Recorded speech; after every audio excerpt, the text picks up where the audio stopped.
오늘 26번째 강좌의 주제는 화엄종입니다. 이것은 두말할 나위도 없이 화엄경이라고 부르는 부처님 말씀에 의거해서 이것을 가장 우리 불교 교리의 핵심 사상이라고 생각하는 분들이 이룩한 그런 종파라고 말할 수 있는 것이죠. 우선 이 화엄종은 우리나라의 의상대사하고도 깊은 관련이 있는 것이기 때문에 화엄종을 일으킨 분에서부터 의상대사에 이르기까지의 과정에 대한 설명을 먼저 드리고 넘어가도록 하겠습니다. 이 화엄이라고 부르는 화엄종을 처음으로 일으킨 인물은 두순이라고 부르는 인물입니다. 두순이라고 하는 분은 연대가 557년에서 640년이네요. 이분이 이제 화엄종의 창시자인데, 이분이 당신의 그 가르침을 이대조였던 지엄이라고 하는 분한테 이제 물려주었는데, 지엄이라고 하는 분은 602년생이시고 668년에 가셨고요.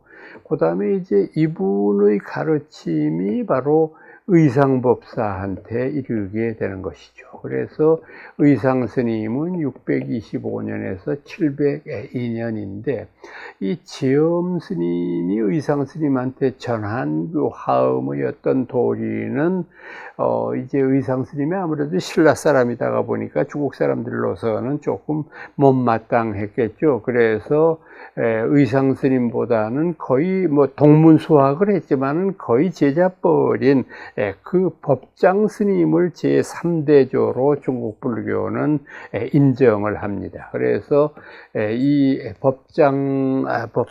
법장스님이라고 하는 분을 중국의 화엄종의 3대조라고 얘기를 하는데, 그래 놓고 난 다음에도 의상법사가 3대조인 거는 자타가 공인하는 사실이다가 보니까 중국 사람들이 좀 미안했던가 보죠. 의상대사한테 무슨 말씀을 붙였느냐 하면 해동화엄의 초조 이렇게 붙였어요. 그러니까 이제 중국에서는 3대조지만은 해동은 한국을 가리키는 말이니까 그것의 초조가 되었다, 이제 이렇게 이야기를 하는데, 여러분들 잘 아시는 이야기가 원효와 의상 두 분이 도반이면서 중국 유학을 획책을 하지 않았습니까? 그 당시에 중국 가는 일이 그렇게 단순하지를 않았을 거예요. 육로로 가는 데는 위에 이제 고구려가 버티고 있고, 해로는 물론 황해바다가 그렇게 험한 바다는 아니지만은 그래도 이제 오직 이 증기선이나 이런 것이 없는 상황에서 돛담배 하나에 의지해서 넘어가려면은 계절풍을 아주 잘 타지 않으면 안 되었는데, 그런데 이 두 분이 중국 유학을 두 번이나 시도를 하고, 첫 번째는 이 사람들이 실패했어요. 원효대사하고 의상대사가 고구려 사람들한테 간첩으로 오인을 받아가지고 투옥이 됐습니다. 그래서 한 두세 달 동안을 고구려 감옥에 고초를 겪다가 나중에 이제 풀려났죠. 신라에 조회를 했겠죠. 조회하니까 이 사람 간첩 혐의가 있는 건 없고, 신라에서 아주 총망받는 스님들이 다 이제 해서 풀어줬겠죠. 그래서 이제 두 번째는 해로로 이제 중국 유학을 떠나는데, 거기서 여러분들 다 잘 아시는 그 유명한 해골바가지에 물을 마시는 사건, 이것 때문에 원효대사는 입당을 포기하고 다시 귀국하고, 의상대사는 거기에서 초지일관, 자신의 뜻을 관철시키기 위해서 중국 서안에 있는 종남산이라고 하는 데로 발걸음을 옮기죠. 그러니까 이 두 분이 목숨을 걸고 중국 유학을 하려고 했던 이유는 딱 한 가지입니다.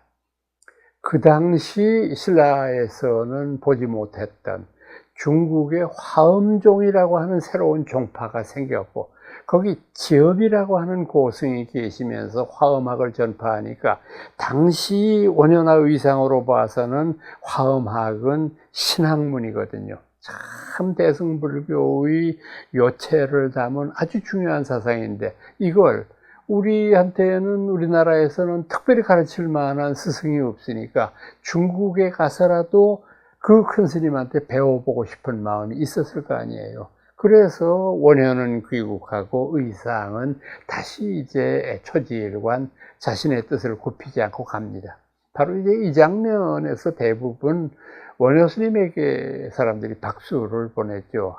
참 정말 대단한 이 고승이다, 이렇게 얘기를 하지만, 저는 오히려 초지일관 당시인의 뜻을 굽히지 않은 의상도 참 국법의 의지가 장하다고 생각합니다. 왜? 원효도 대사를 향해서 의상법사가 그런 말씀 하신 적은 없지만 제 짐작에는 그래요. 해골바가지 물 마시고 마음을 깨친 것은 자네가 깨친 거고, 나는 아직까지 그것을 못 경험했으니까 나는 화엄학을 배워봐야 되겠다. 이제 이렇게 해서 이분이 처음으로 종남산에서 스승 지엄을 뵙고 그 지엄의 문화에서 6년을 수행을 합니다. 오로지 아침 저녁으로 화엄경 연찬하고 또 연찬한 내용을 스승에게 보고하고 스승의 인가를 받고, 그래서 이분이 이제 마지막으로 화엄에 대한 당신의 의견을 다 저술한 것이 우리나라에서 다 좋아하는 이른바 화엄 일승 법궤도라고 하는 그 유명한 문헌입니다. 우리가 흔히 독송용어로 법성계 이렇게 얘기하는 739 200열자, 아주 독특한 도인의 모양으로 만든, 저는 이것이 이제 요즘식으로 얘기하면 일종의 그분의 박사학위 논문이었다고 생각을 합니다. 근데 박사학위 논문 중에서 인문학의 논문 가운데는 세계에서 제일 짧죠. 왜? 739니까 200열자잖아요.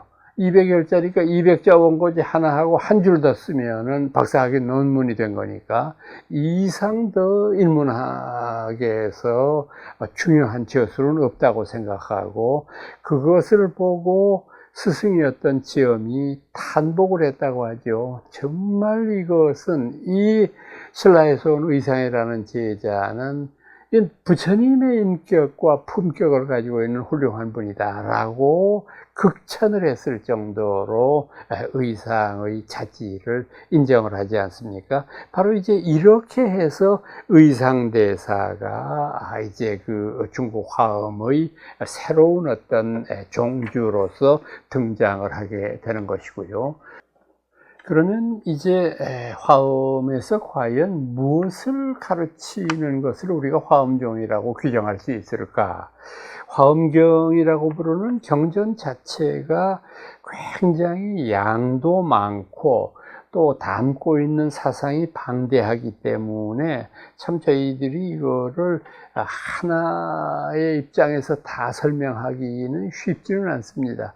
저도 대학원의 박사과정에서 화엄경 같은 것은 한 학기를 가르치거든요. 근데 이제 제가 오늘 여러분들한테 30분 안에 이것을 압축을 해야 되니까 참 힘들기는 한데, 그래도 우선 핵심적인 것을 먼저 나누어서 말씀드린다고 하면은, 화엄에서 가장 소중한 것은 이 우주를 법신이라고 생각하고 그 법신을 형상화시킨 것을 바로 비로자나, 즉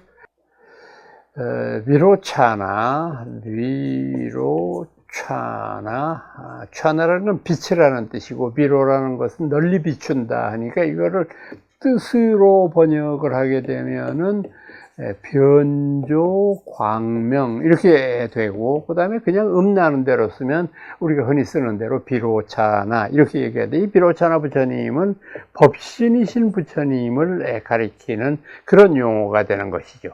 그러니까 화엄에서는 주장이 뭐냐면, 우주는 법신에 전부 간직하고 있는 그 신통한 힘의 일부에 불과하다. 우주라고 하는 것 자체가. 그러니까 우주의 핵심은 법신이다. 사람이 죽으면 돌아가는 것도 법신이고, 또 그 법신이 있음으로 말미암아 우리들은 다 열애의 존재가 되는 것이다 라고 하는 이런 보편적인 학설을 펴게 되는데, 이 비로자나 부처님에 대한 인식이 우선은 가장 소중한 것인데, 이것을 또 다른 방편으로 설명하는 것은 바로 그 유명한 육상의 원리라고 하는 것입니다. 이 육상이라고 하는 것은 이 세상에 존재하는 모든 사물들의 형태를 6가지의 모습으로 나눈 것인데, 그 육상이라는 것은 뭐냐 하면 총상, 별상, 동상, 이상, 성상, 괴상, 이 6가지를 의미하는 겁니다. 그러니까 이 6가지는 서로가 둘이면서 하나이고 하나이면서 둘이다. 이걸 뭐라고 얘기하느냐 하면 화음의 논리로 말하면 상입이라고 그러고, 또 이것은 둘이지만 하나라고 하는 뜻으로서 상즉이라고 하는 말을 씁니다. 그러니까 총과 별은 분명히 둘이지만 이 둘은 사실은 하나이다. 또 동과 이도 겉으로 보기에는 같은 거하고 다른 게 어떻게 같아요? 이건 도저히 같다고 볼 수 없지만은 사실은 하나이다. 또 이룰 성자하고 무너질 괴자 생각을 해보세요. 이룬다고 하는 거하고 무너뜨리는 거하고는 정반대인데 이것도 다른 것 같지만 하나이다. 자, 이것을 화음의 입장에 따라서 제가 설명을 드리겠습니다. 왜 그런지. 우선 총이라고 하는 개념은 뭐냐 하면 전체라는 말이잖아요. 전체를 다 합했을 때 총이라고 그러잖아요. 이 별이라고 하는 것은 각자의 개별적인 거잖아요. 그러면 이렇게 생각을 해보세요. 이 세상의 모든 개별적인 것이 모여서 전체적인 총을 이룬다고 한다면은, 총은 개별이 없으면 있을 수 없잖아요. 개별이 다 모여야 총이 되니까.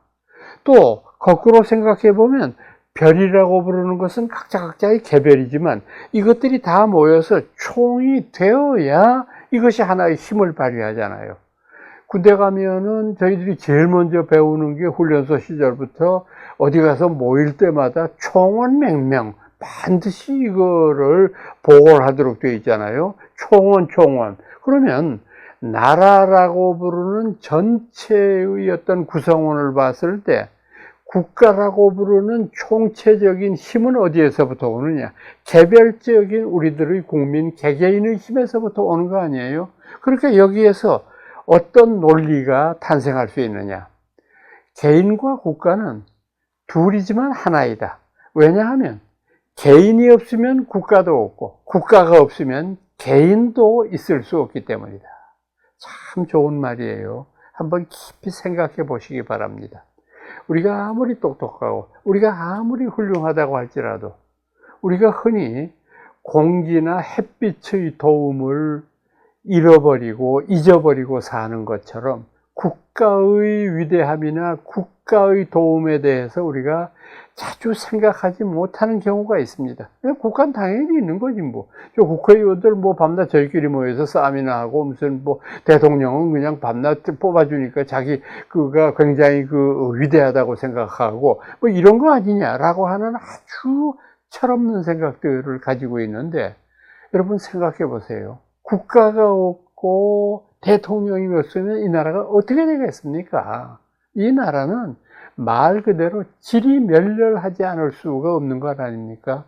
그러니까 우리는 국가의 고마움을 느껴야 된다고 하는 것을 말씀드리는 겁니다. 그래서 일찍이 총에 맞아서 암살을 당했던 존 F 케네디가 그런 말 한 적이 있지 않습니까? 조국이 나에게 썩은 감자덩어리 하나를 준 일이 없어도 우리는 조국을 사랑해야만 한다. 왜냐하면 조국은 나를 낳아주었기 때문이다. 조국이 나에게 무엇을 베풀었는가를 생각하지 말자. 내가 조국을 위해서 무엇을 할 수 있을까를 생각하자.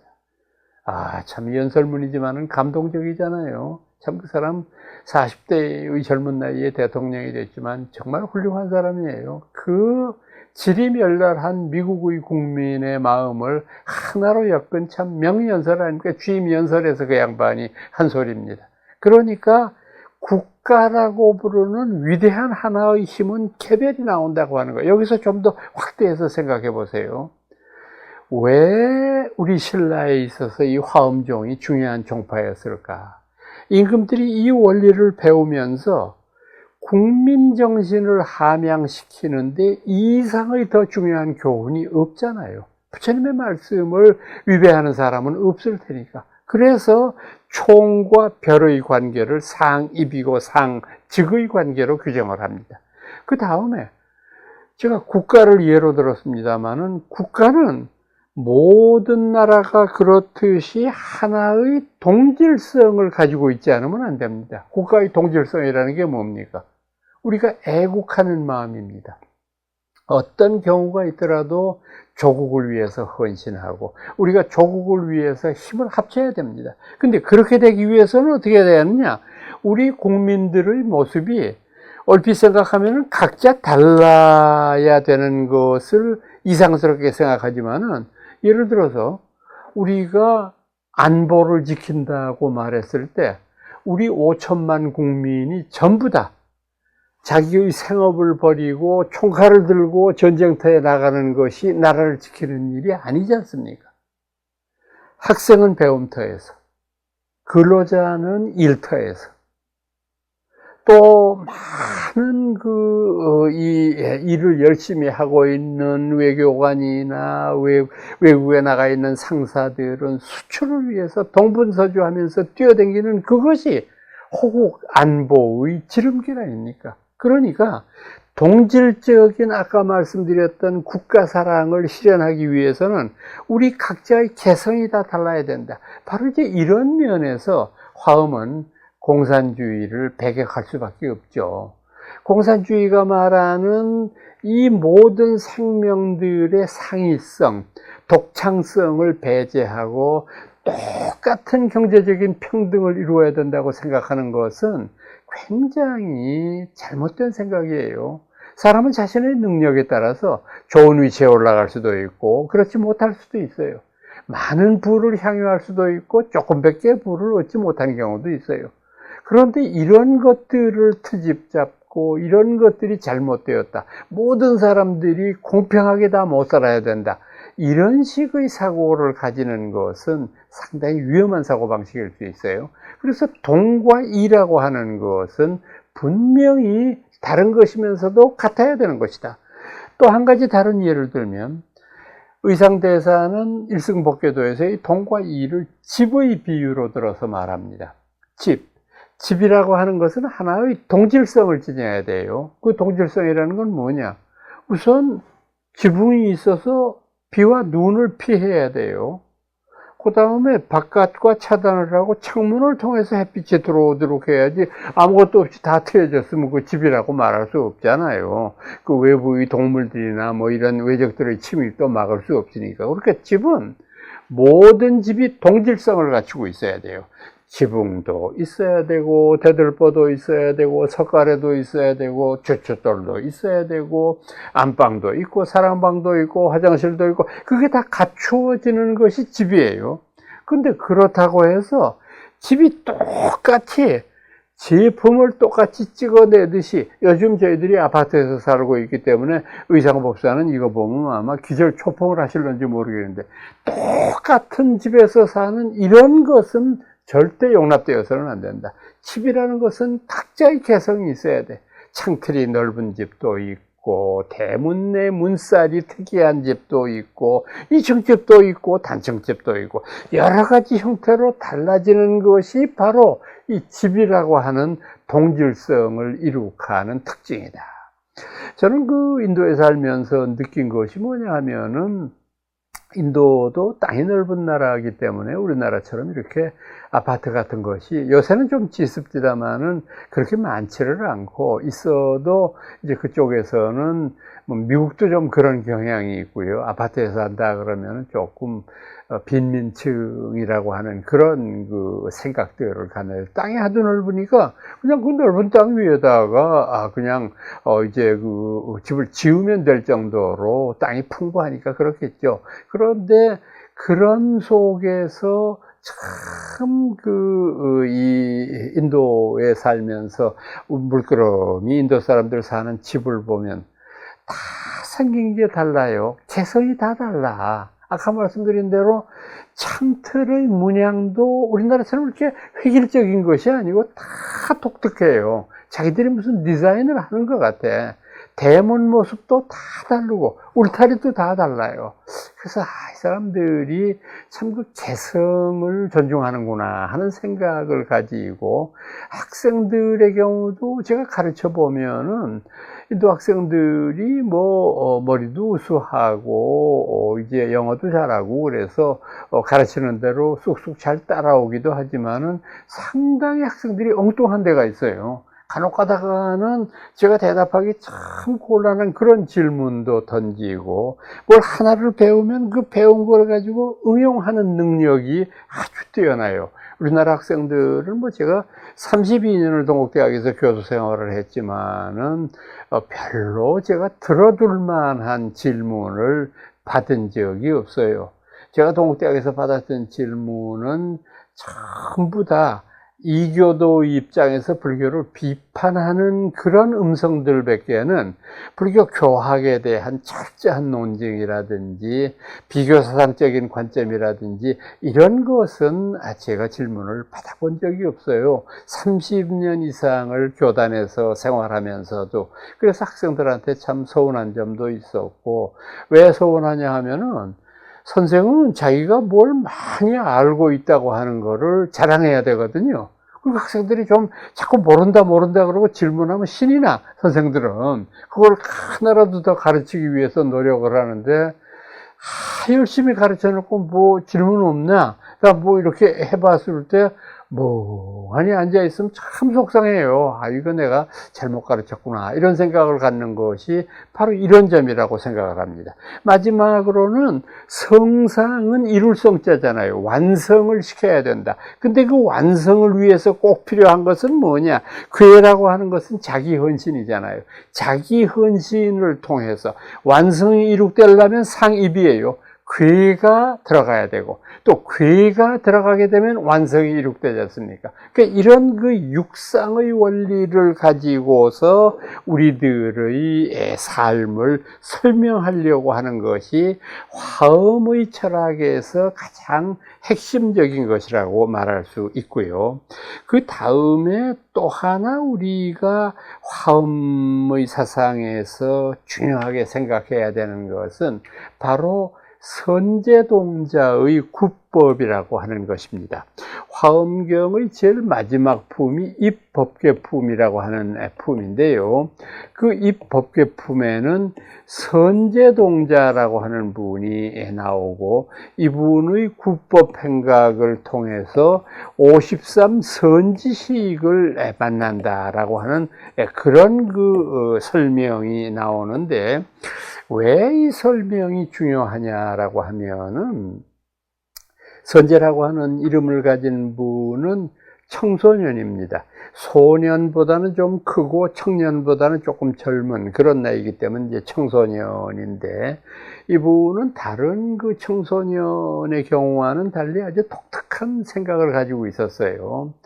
불교에 입문해서 불교 공부를 하다가 보니까 나보다 공부를 많이 한 스승들을 찾아서 그분들에게 정말 그분들의 실생활 속에서 불교는 어떤 모습일까, 이걸 배워서 나도 그걸 응용해 봐야 되겠다. 그래서 구법 여행을 떠납니다. 이게 참 중요한 거예요. 법을 찾아서 떠나서 이분이 53명의 선지식을 만난다 이렇게 되어 있는데, 사실은 두 번 만나는 분이 두 분 있으니까 정확하게 말하면 51선지식이지만 만남으로 보면 53선지식이 되는데, 이분이 그 만나는 스승들의 면면이 아주 이채로워요.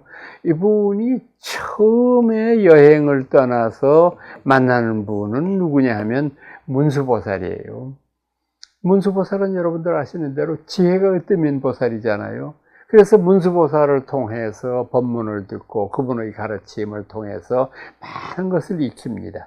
또 이분이 여행을 하다가 많은 사람들을 만나는데, 그 많은 사람들 만나는 가운데에서 어부나 혹은 그 기생이나 이런 아주 이 사회에서도 별로 존경받는 직업이 아닌 분들을 만납니다. 그래서 만나는데 이런 분들을 만나서도 꼭꼭 하나의 가르침들을 배워요. 이분은 우선 생각을 해보면 어부라고 부르는 물고기를 잡는 그런 직업을 가지고 있으니까 불교 입장에서 보면 살생을 하는 직업인데, 이분들은 그 선제동자를 만났을 때 동자시여, 우리는 살생을 하는 사람들이지만은 우리는 꼭 그날 하루하루를 참회를 합니다. 내가 이렇게 업이 지중해서 이런 업에 종사하고 있지만 절대 내가 이 무고한 생명들을 죽이는 죄를 다시는 반복하지 않겠습니다 하는 것을 반성을 하고 그분들의 왕생극락을 비는 공부를 합니다. 기생은 내가 남자들에게 술을 따르고 웃음을 팔면서 하루하루를 지나가지만 나는 언제나 모든 이 세상의 남자들로 하여금 부끄러움을 스스로 느끼도록 행동한다. 그러니까 이렇게 하는 행동이 돈 가지고 사랑도 사고 모든 것이 다 된다, 이렇게 생각하는 사고방식이 얼마나 잘못되었나라고 하는 것을 가르치는 그런 생각을 한다. 여기서도 참 굉장히 선제동자의 입장에서는 한 수 배우는 거 아니겠어요? 참 중요한 말씀이다 하는 것을 이해하고 배우게 됩니다. 또 이분이 끝없이 이제 이 여행을 하다가 마지막 파트에 들어가게 되면 보현보살을 만나요. 보현보살은 여러분들 아시는 대로 보현보살의 10대원이라고 하는 것이 있는 것처럼 이분은 말 그대로 우리들에게 비원을 설명해 주는 위대한 보살님 아닙니까? 그러니까 원을 지니지 않으면 불교를 완성시킬 수 없다고 하는 것을 말해주는 것이고, 제일 마지막으로 참견하는 분이 누구냐 하면 바로 미륵보살입니다. 미륵보살이라고 하는 분을 통해서 이분은 바로 부처님의 경지를 얻는 유종의 미를 거두는 거로 됐는데, 지금 여러분들 제가 판서해 놓은 걸 가만히 보시면 53선지식을 만나는 첫 번째가 문수다. 이게 뭘 상징합니까? 불교에 입문하기 위해서는 우선 지혜가 있어야 돼요. 뭘 알아야 돼. 우리 그런 말 많이 듣지 않습니까? 불교는 알고 믿어야 되는 종교고 믿은 것을 실천해야 되는 종교다. 무조건 믿어라. 불교에서 그런 걸 강조하지 않아요. 알아야 믿을 거 아니에요. 모르는데 어떻게 믿냐고. 그러니까 불교의 입문은 뭐냐? 불교 공부예요. 불교를 열심히 공부해서 알아야 된다. 그 다음에 보현의 비원이라고 제가 말씀드렸는데, 불교는 원의 종교다. 자기가 이 세상의 모든 생명들이 가지고 있는 원은 이기적이고 소극적인 그런 원이에요. 나 하나 잘 되고 우리 가족 편안하고 이런 거를 생각하는데, 불자의 입장은 다르다. 온 누리에 있는 중생들을 다 구하려고 하는 원이 있어야 돼. 우리가 사홍서원 할 때 얘기하지 않습니까? 중생무변서원도 우리 늘 입으로 그렇게 외우지 않습니까? 그러니까 그 보현보살의 원을 실천하는 것이 불교의 완성인데, 불교의 마지막 단계는 미륵이다. 미륵이라고 하는 것은 미래불이잖아요. 당내하생 미래불이니까 불교는 미래를 응시하는 종교다. 여기에서 미륵보살이 선제동자를 손가락을 한번 튕기니까 그 미륵보살과 함께 하고 있던 자리에서 아주 먼 곳으로 이동을 해서 그곳에 있는 자기 자신을 깨닫게 돼요. 그래서 깜짝 놀라 사방을 둘러보니까 보현보살을 뵙고 문수보살을 뵙고 했던 그 모든 주마등처럼 지나가는 그것이 처음 미륵이 보낸 것이 어디냐면 당신이 선제동자가 처음 길을 떠났던 그곳이에요. 자기가 떠났던 그곳에서 바로 왔어요. 이곳으로. 그러니까 이것을 보고 의상법사는 이렇게 말씀하죠. 선제동자가 마지막 미륵보살의 신통력에 의해서 떠난 본래의 그 자리로 되돌아왔다는 것은 무슨 의미일까? 우리가 밤에 자면서 꿈을 꾼다. 꿈을 꾸면서 헌데를 돌아다니는 여행의 꿈도 꾸고 또는 아주 어려운 일도 겪는다. 그런데 아침에 눈을 떠보니 내가 누운 자리 그대로에 있지 않는가. 우리들의 삶이라는 게 그런 거야. 얼핏 보기에는 뭐 상당히 긴 여행을 하고 우여곡절이 많고 하지만 결국은 우리는 본래의 제자리, 그 자리에서 머물러 있는 것일 뿐이야. 그게 바로 우리들의 삶이라고 하는 것이야. 이렇게 말해주고 있는 것이라고 생각합니다. 자, 이런 그 가르침을 가지고 있는 화엄 사상이 또 우리나라에 구체적인 영향을 준 것은 금강산 신앙과 오대산 신앙, 이 둘은 다 화엄경에서 유래된 것입니다. 화엄경에서 금강산 신앙이라고 했을 때 금강산은 우주의 중앙에 있는 산이에요. 우주의 중앙에 있으니까 우주의 중앙에 있는 건 법신이시니까 금강산에 상주하시는 분은 법신이신 비로자나 부처님이라고 볼 수 있죠. 이 금강산 신앙을 우리나라에 처음으로 이식시킨 신앙이 화엄종이고 그 다음에 오대산 신앙도 마찬가지입니다. 오대산의 최고봉이 비로봉이잖아요. 비로자나 부처님을 상징하는. 그래서 여러분들 지금 상원사 지나서 정멸보궁으로 올라가시면은 중대암에 이르렀을 때 중대암이라고 하는 곳이 바로 그곳 중에서도 가장 핵심이신 비로자나 부처님이 계신 분이죠. 그러고 그곳에서부터 또다시 산길을 따라서 올라갔을 때 우리가 정멸보궁에 다다르게 되는데 그 정멸보궁은 통도사의 경우와 마찬가지로 주전부를 안치하지 않지 않습니까? 이곳은 부처님의 진신사리가 모셔져 있는 곳이니까 바로 그와 같은 신앙들을 우리나라에 이식시킨 그런 장본인이 바로 화엄종이었다. 이렇게 말씀드릴 수 있습니다. 오늘은 중국 화엄종에 대해서 설명드렸습니다. 여러분 안녕히 계십시오.